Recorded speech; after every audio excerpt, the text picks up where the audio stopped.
আচ্ছা, ইন্ডিয়ার সঙ্গে ইংল্যান্ডের যে টেস্ট সিরিজ হচ্ছে দেখছেন তো? এই যে সেকেন্ড টেস্ট হলো, এই সেকেন্ড টেস্টে নতুন অধিনায়ক শুভমান গিল এমন একটা কাজ করেছেন, ভারতীয় বোর্ডের কয়েকশো কোটি টাকার ক্ষতি হতে পারে। কি করেছেন তিনি? ভারতীয় দলের জার্সি স্পন্সরকে দেখি তো আমরা, কাঁধে 3টে স্ট্রাইপ, অ্যাডিডাস।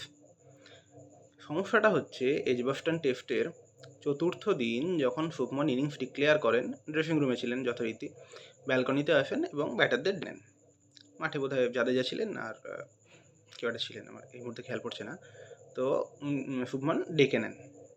এবার বিষয়টা হয়েছে এখানে, শুভমান যখন ড্রেসিং রুম থেকে বেরিয়েছিলেন তখন তিনি পরেছিলেন একটি কালো রঙের ফুল স্লিভ ইনার, আর এই ইনারের বুকে নাইকির লোগো ছিল। অ্যাডিডাস আর নাইকি পরস্পর প্রতিদ্বন্দ্বী দুটো ব্র্যান্ড। ভারতীয় দলের জার্সি স্পন্সর অ্যাডিডাস, আর ভারতীয় দলের অধিনায়কের গায়ে তারই প্রতিদ্বন্দ্বী সংস্থা নাইকির একটা ইনার। ব্যাপারটা কীরকম অড না? ঠিক এই কারণেই ভারতীয় দলের সঙ্গে যে 300 কোটি টাকার চুক্তি হয়েছে অ্যাডিডাসের, 4 বছর 8 মাস না 9 মাসের জন্য, যেটা 2028 শেষ হচ্ছে, সেই চুক্তি যদি বাতিল করে অ্যাডিডাস তাহলে বিরাট ক্ষতির মুখে পড়বে ভারতীয় বোর্ড। এবং শুভমানের এই কাজের জন্য এখনও অবধি কোনো প্রেস বিবৃতি বা কোনো প্রতিক্রিয়া কিছু আসেনি, কিন্তু এটা যে একটা ইস্যু হতেই পারে সেটা কিন্তু এটা বিষয়। মনে করে দেখতে পারেন 2020, হ্যাঁ 20-ই ইউরো কাপের সময় ক্রিশ্চিয়ানো রোনাল্ডো প্রেস কনফারেন্সে গিয়ে সামনে রাখা কোকাকোলার বোতল সরিয়ে দিয়ে বলেছিলেন জল দিন, জল।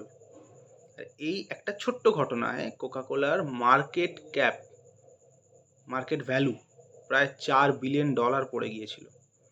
এখন এই শুভমানের এই কাজের জন্য কি হয় সেটা এখনো অবধি জানা যায়নি, তবে ভবিষ্যতই বলবে যে এর কারণে অ্যাডিডাস বা নাইকির কোনো ক্ষতি হয়েছে কি, ভ্যালুয়েশন বেড়েছে, বা ভারতীয় বোর্ডের কোনো ক্ষতি হয়েছে।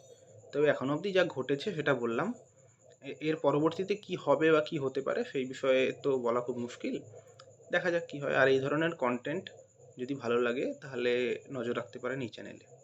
ধন্যবাদ।